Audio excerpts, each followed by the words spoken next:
Thank you, Jack. That's Tortuga Jack. He's our poet laureate of Key West. No small accomplishment. Oh, great! I got a leaf blower in the background. A little over a year ago, I was in a very dark place. Is that been working at all? Yeah. Okay. I was in a very dark place. I just got kicked out of a bar for playing music. And I wasn't even being paid anything to be there. And I found it so humiliating that I swore off music.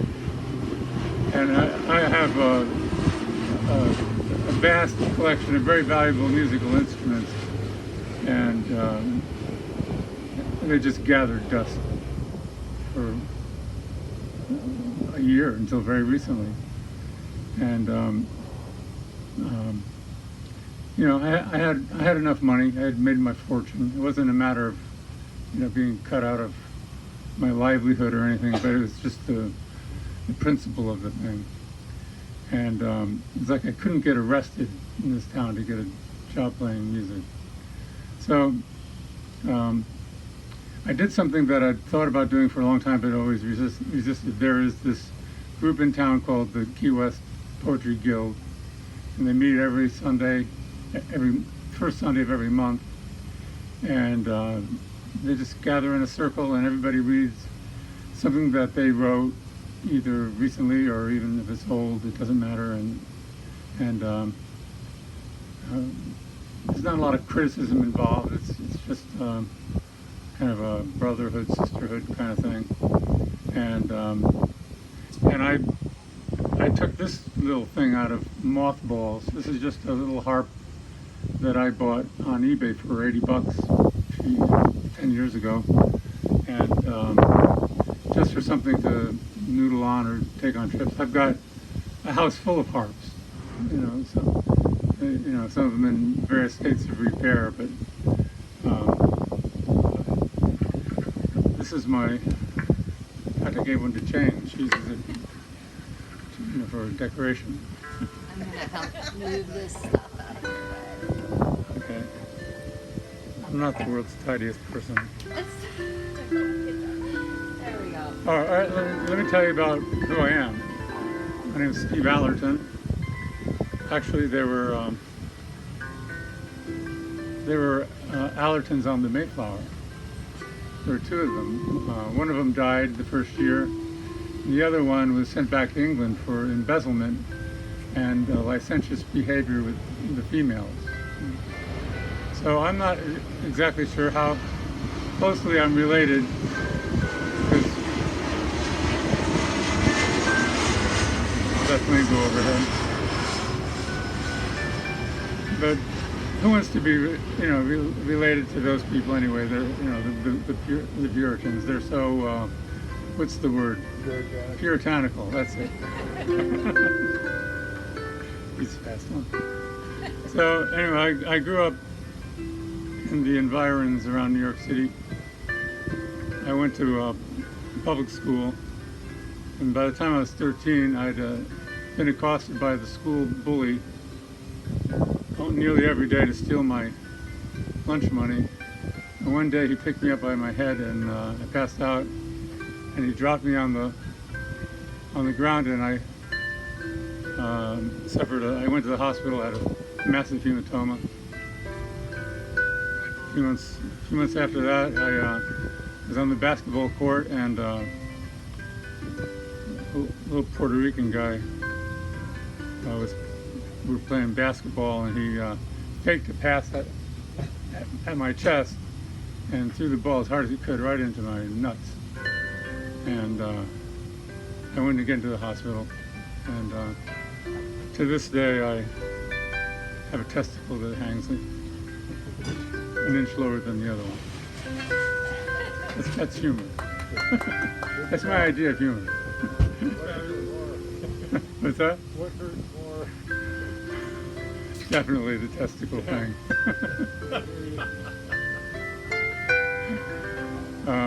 my attempt at humor. Okay. My father was a chemical engineer. He invented Tang, and then we moved way upstate to a little town in upstate New York that had a Nestle plant, and the whole town smelled like chocolate. It was almost like out of a fairy tale, except that it was, half of the year was covered with snow, like lots of it. And he invented the $100,000 bar, and all kinds of chocolate treats that are not a particular contribution to society, but it tasted good. Oh yeah, and back during World War II, he invented the atomic bomb. So let's not forget that. So those are my roots, and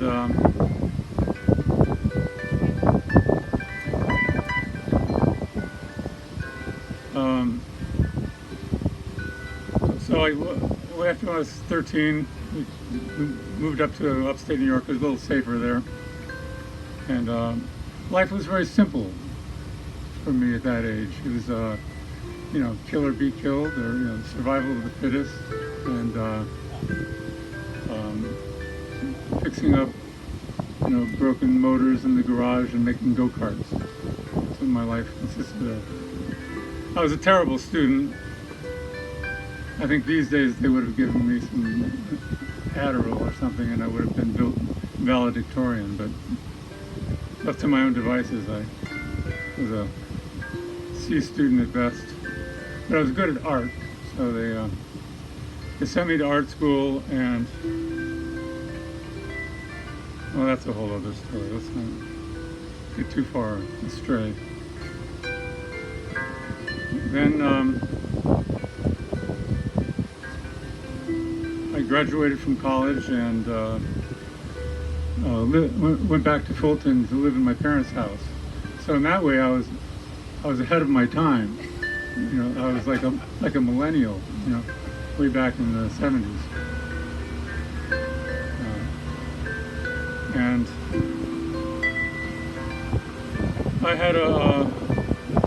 I got married, and that fell apart.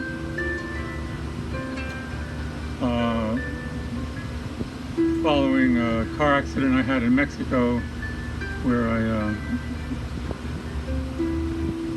got arrested and had to reevaluate my whole life, and I decided I didn't want to be married anymore. So, and once I was single, I didn't really need to live at home anymore. So I'd been to Key West on a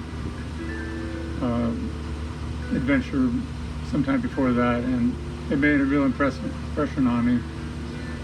Lots of hippies wandering around, and the time I'm speaking of was probably the very early 80s. Late 90s. I bought a boat up on the Canadian border, and I sailed it down here. It took me 7 years because of all the wayfaring and stops that I made. And then I came to Key West and started my life. That was 35 years ago or something. And I've done everything there is to do in this town, except I didn't drive the conch train. That's where I drew the line. Not that there's anything wrong with it. And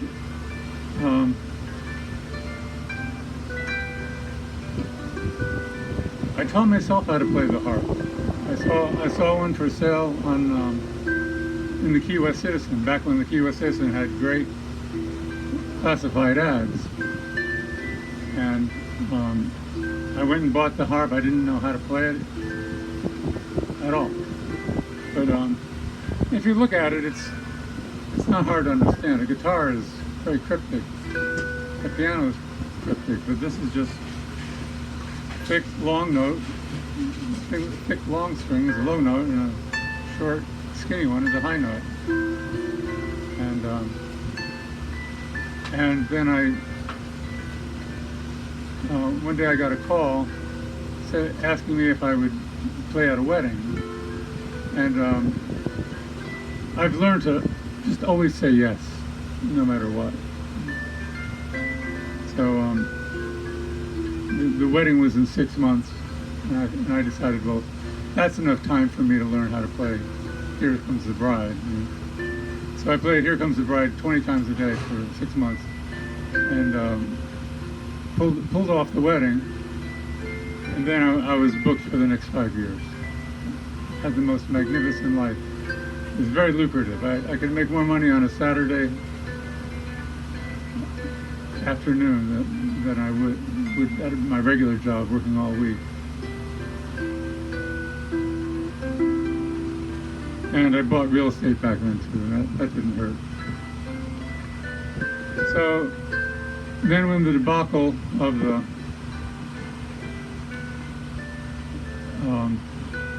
being kicked out of the bar happened, I decided that I would join the Poetry Guild, and I picked this up out of my harp collection. And I started attending the meetings, and I'd written some poems before, I'd even written some songs before, but I took that schedule, that monthly schedule, as kind of a discipline for me to write something every month, so I'd have something to play at the meeting. I'm the only one that goes there that brings a harp or any musical instrument. So, but it's there's a long tradition of harps in poetry. So I talk about the Bardic tradition. There were these men, and generally men. Funny because to play the harp is considered more of a woman's instrument in our culture, but in ancient Ireland they were all men. It was a very proud tradition, and that's what I model my aspirations after. So my process is that when I wake up in the morning, the first thing, I hear some birds chirping, and it's quiet, and I'm well rested, and I'm just coming out of my dream state, and I would hear these melodies, and I'd rush after I listened to it a little while. I'd get up and go to my little iPad here and record, hum it. Didn't matter. It didn't have to sound good. It just to capture the melody, because if you let those tunes go, they disappear and never to be found. And so I got this thing full of all kinds of little melodies, and then I would sit down and write lyrics to go with the tunes, and I would build my songs that way, and it worked out really good. I'd start out with roses are red, violets are blue, because you can always change it, just to get it down. And so I got dozens and dozens of songs like that, which, if I finally stop talking, I'll play for you. One other thing about the kill or be killed and fixing cars and things like that. Then I hit puberty, and I discovered girls, and that changed everything. Life wasn't so simple anymore. It was imbued with magic and wonder and beauty and poetry, and girls didn't care if you were good at the martial arts or if you knew how to kill a deer or fix a car.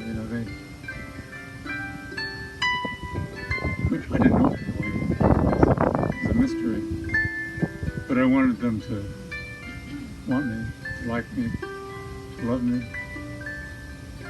So, and then after the relationship went bad, I wanted my freedom. So it was always a constant push and pull between love, longing for love, and longing for freedom. And that's what most of my songs are about.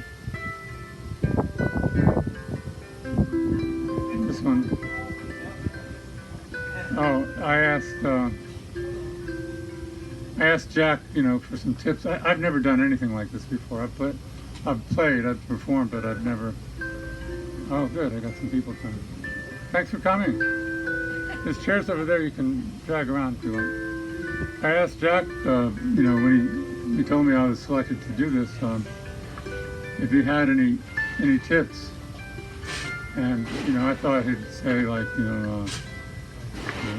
start out with your best work, or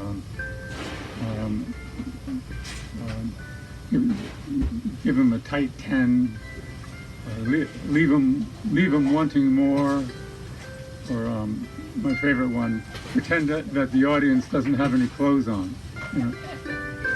But he didn't tell me any of those things. He said, read the room. Remember, Jack? Read the room.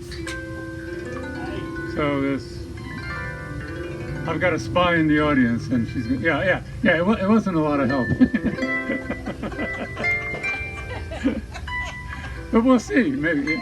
So, I got a spy in the audience, and she's got two signals. One is, and the other is, all right, let's do a song. This one, my most recent work, and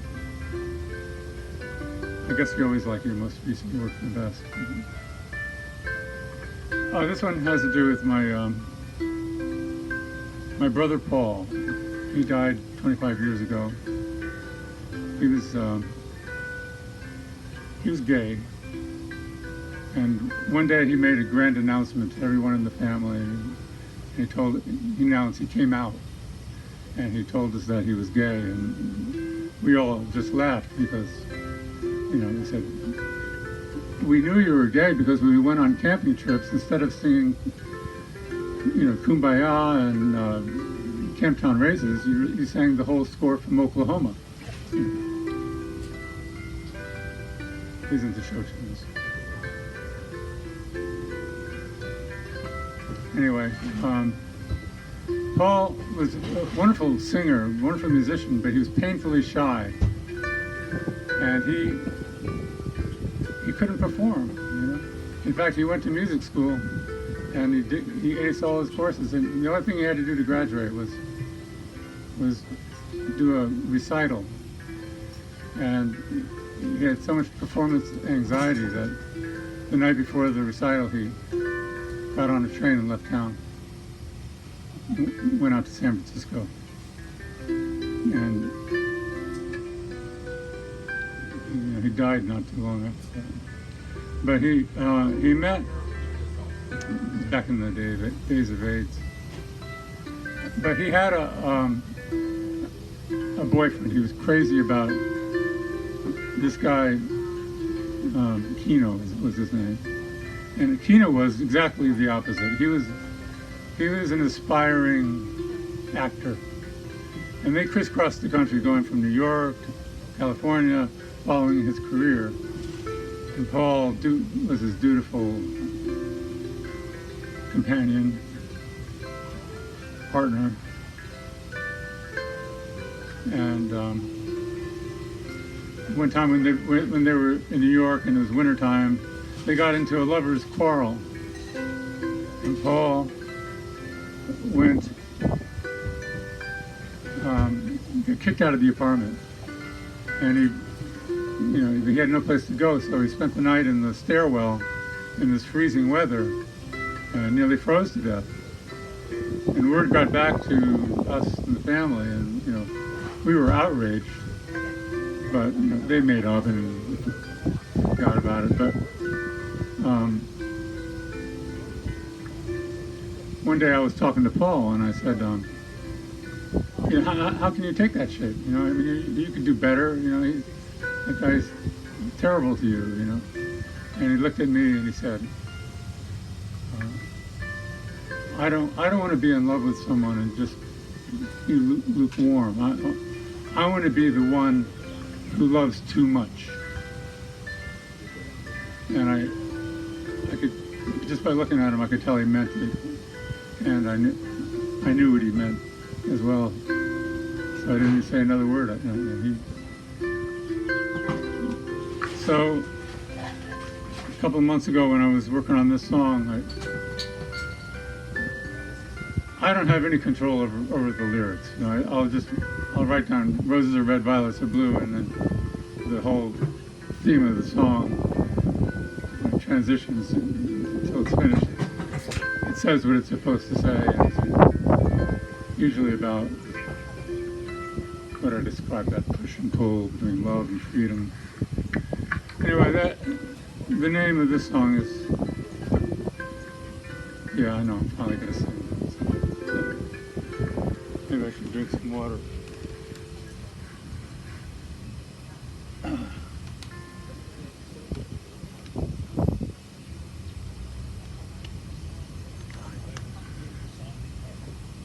What's that? That harp is a beautiful sounding instrument. For $80, huh? Not bad. It's been recording all along. Oh, this isn't my notes. This is our music. I'm recording myself. My brother requested a copy. All right, I call it the one who loves too much, or the new color, or the color Paul, after my brother. You'll get the idea when I get the song.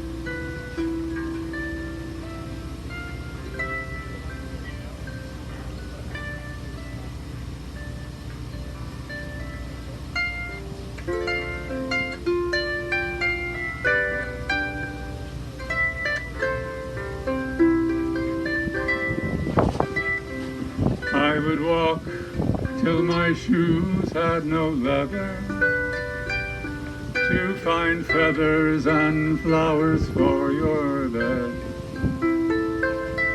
I'd weave a cloth of silk and linen to make a pillow for your head. I would cover you with a blanket made from the wool of bleating sheep.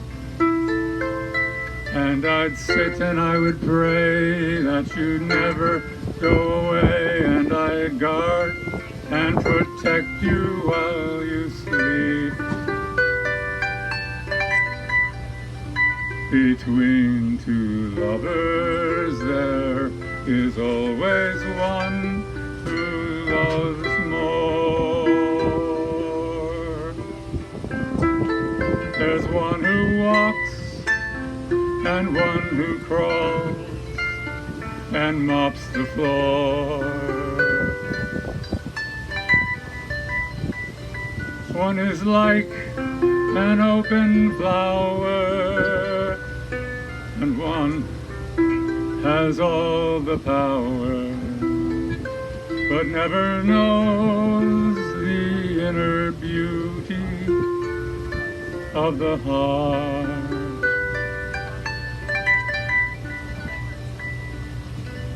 If you took gold coins from my pocket that I had worked so hard for every day, and put them to your bosom like a locket, and packed your bags and went away.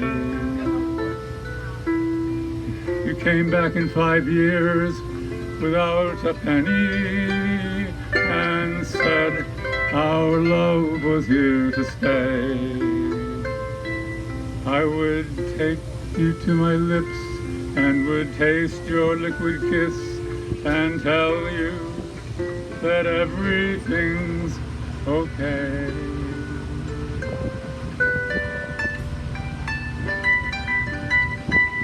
I want to be the one who loves too much, who is nourished and still hungry for your touch.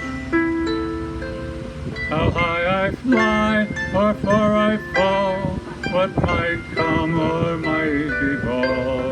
A bird that sings on broken wings, waiting for your call.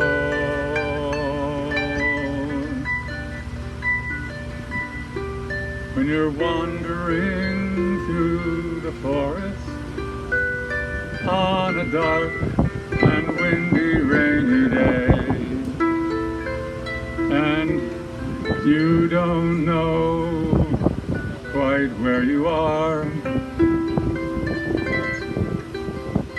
call to me and I will find you. I will be your shining star. My beating heart glows in the dark, it will surely light the way.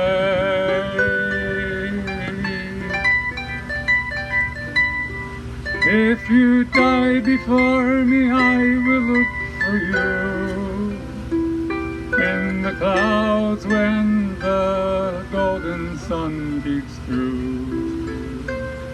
A brand new color there will be, and that color I will see, and I will name that color after you.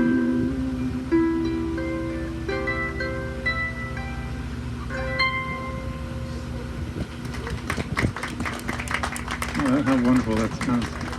I like the sound of that applause better than my own song. So what should the title be? The One Who Loves Too Much, The New Color, or The Color of Paul? The One Who Loves Too Much? Yeah, probably right. You know, but the thing about a new color, it's kind of an interesting factoid. You know, we think of colors as being, 6 colors: red, orange, yellow, green, blue, and violet. But the spectrum, oh my God, I got a physicist here fact checking me. But Isaac Newton is the one who discovered colors, with the prism and the colors of the rainbow. But Isaac Newton wasn't a scientist like they are today. He was mired in the old tradition of alchemy. In fact, he worked hard to try to make lead into gold. Isn't that true? No. All right. But he was into numerology, and in order for his mysterious findings and studies, he needed there to be 7 colors. So he came up with the color indigo. That's why if you I don't even teach that anymore, but when I went to school, it was Roy G. Biv, the indigo. So in other words, you can find new colors in the spectrum anytime you want, and name it anything you want. My favorites. You like what? I like the title. You like new colors? Yeah.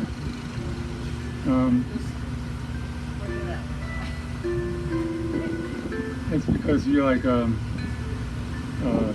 who's that singer, the rocker in the 80s? New colors. Never mind. Cyndi Lauper. Yeah, there you go. Very good. All right. My next song will be, this one. I played this one for Peter the other day. I've been down here 35 years or so, and the town's changed a lot. It used to be, all these houses were dilapidated and they were all painted white, and the paint was flaking away and turning to dust under the sun, and somehow much more quaint than it is now that everything's been renovated and worth millions of dollars. But there was one house on Southern Street that stood out, and it was always immaculate. And there was a lady. What was her name? Betty, and she would, School teacher. she was a school teacher, and she every day, like clockwork, would be out on the sidewalk with a palm frond, sweeping the sidewalk clean, and the house itself was immaculate, and she dressed prim as a button, top button, all up to the neck, and the funny thing was about her house, there was a garage with the garage door close to the road, and there was no door on the garage, and there was nothing in the garage to steal, but it was just a curious thing to see space being used like that, and I asked somebody about it, and they told me that well, I'm going to tell the story in the song, but sometimes it's hard to catch the story in a song when you hear it for only one time. But the story was that her husband got up one day and went for a walk, and he never came back. Say he was going out for a pack of cigarettes. He never came back, and he left her. And she missed him. I guess after she got over her anger, she missed him still. So she cleaned out the garage and left the door open as a signal to him that he was always welcome back. That was the idea. So I wrote this song with that idea.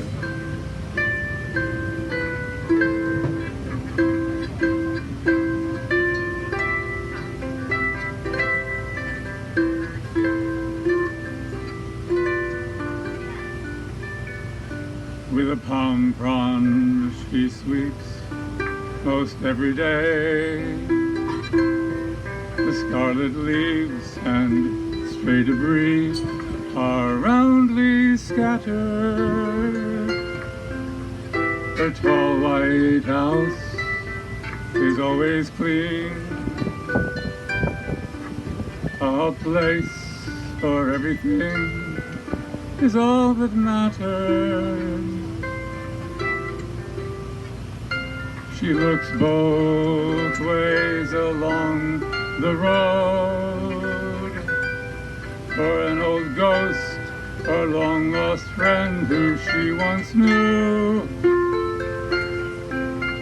Someone to share her lonely life with, someone who laughed, someone who loved, someone who flew.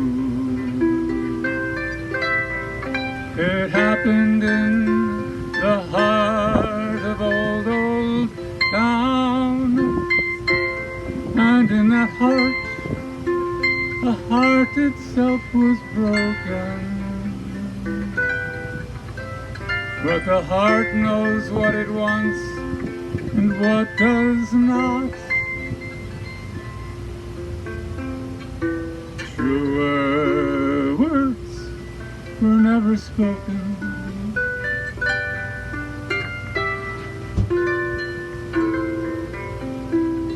The garage stood by the road without a door, no tangled strings or fishing things, completely empty. And as was her way, the sweeping queen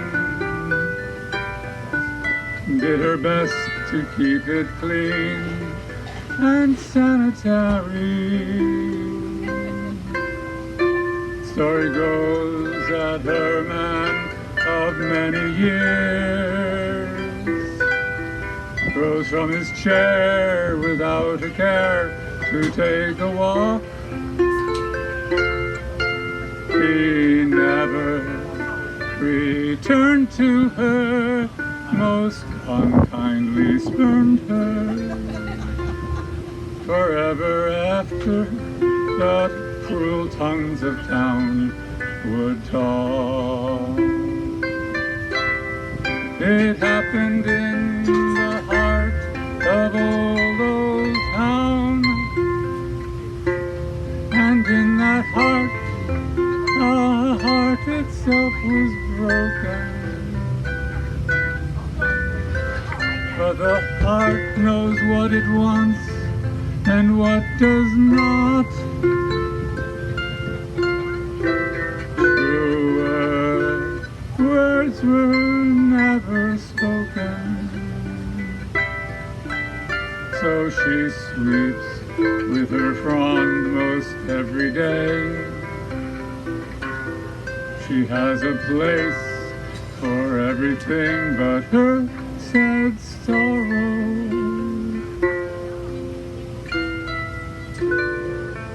She dwells on thoughts of yesterday, but she dreams of what will come again tomorrow.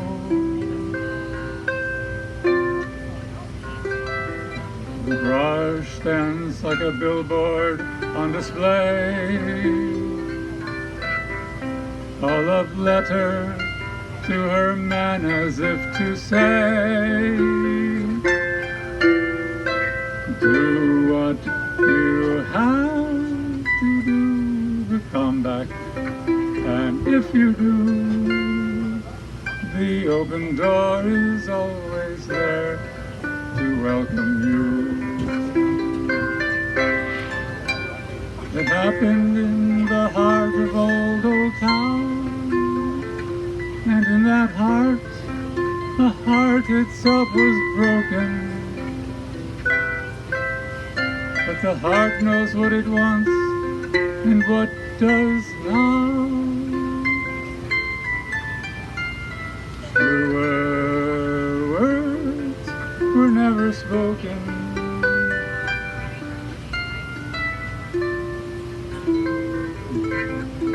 Sweeps the sad memories away. The garage door open wide as if to say, do what you have to do, but come back, and if you do, the open door is always there to welcome you.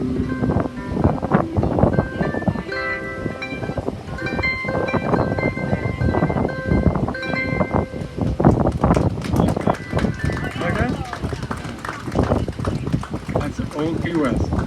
We don't have characters like that anymore.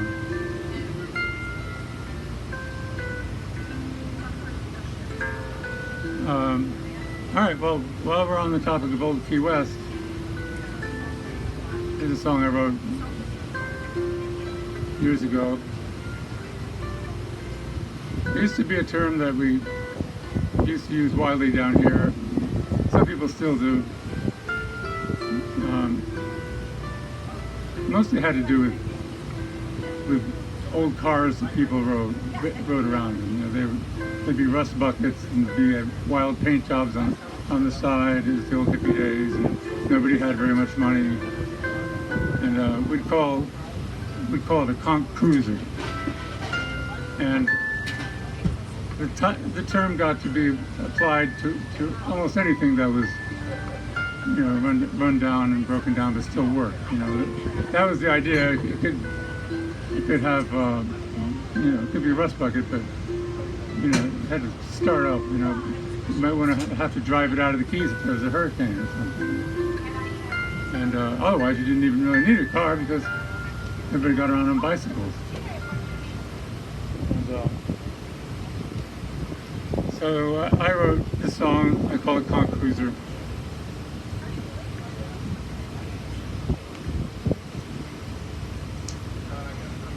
Oh, the title of that last one was The Sweeping Queen.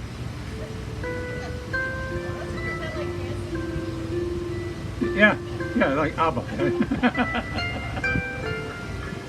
Sweeping Queen. All right.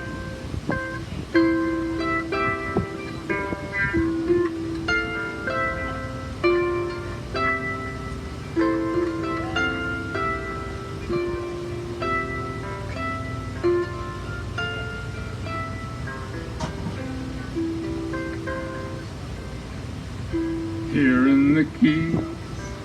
Things will get rusty, paint peel away, moldy and musty. We have a way with things that are crusty, shiny and new, not necessarily trusty. We have a way for things that are good and true, though they have lost the luster of being new. Hear the salt air and the salt air, strong sun's an abuser. Hate not the sinner, hate the sin. It's not a horrible thing, it's a conch cruiser.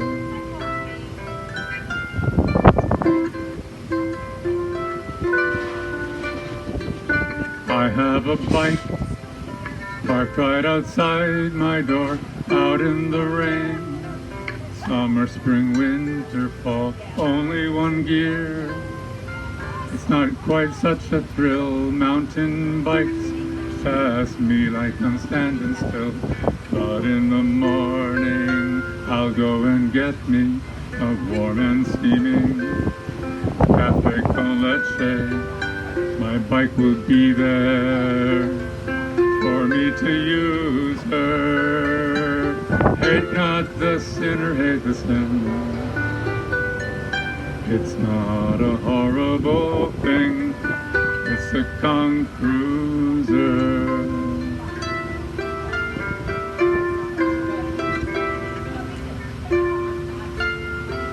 '81 Cadillac convertible, not the most economic automobile. Been in a wreck, even survived it. Parked on the street, almost never drive it, but one turn of the key, the engine comes alive. If I ever want to go for a drive, it's a real hurricane evacuator. Hate not the sinner, hate the sin. It's not a horrible thing, it's a conch cruiser.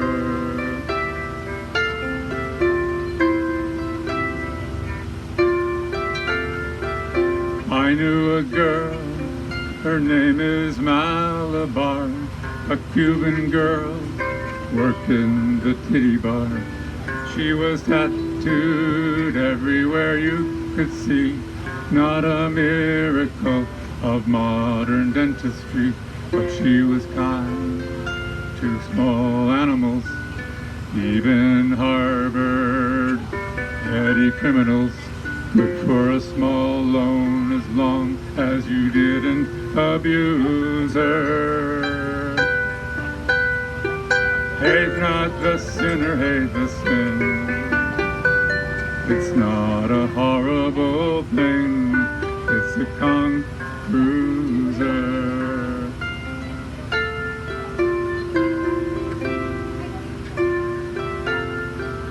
My friend Dan works with the fishies, ponytailed from way back in the 60s.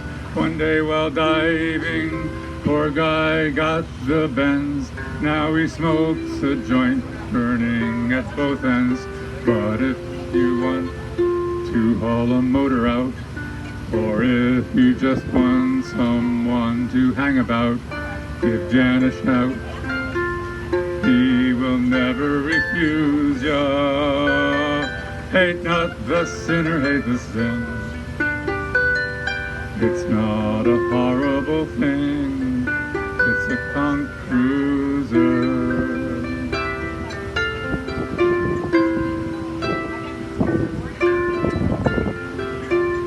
Now you know why we are so carefree, understanding the peace philosophy. No need to own the next new mobile phone or to keep up with that guy named Jones. The sunset here shines for everyone, from royalty to the dirt bags and the bums. Get in your hammock and go take a snoozer. Hate not the sinner, hate the sin. It's not a horrible thing, it's a con cruiser.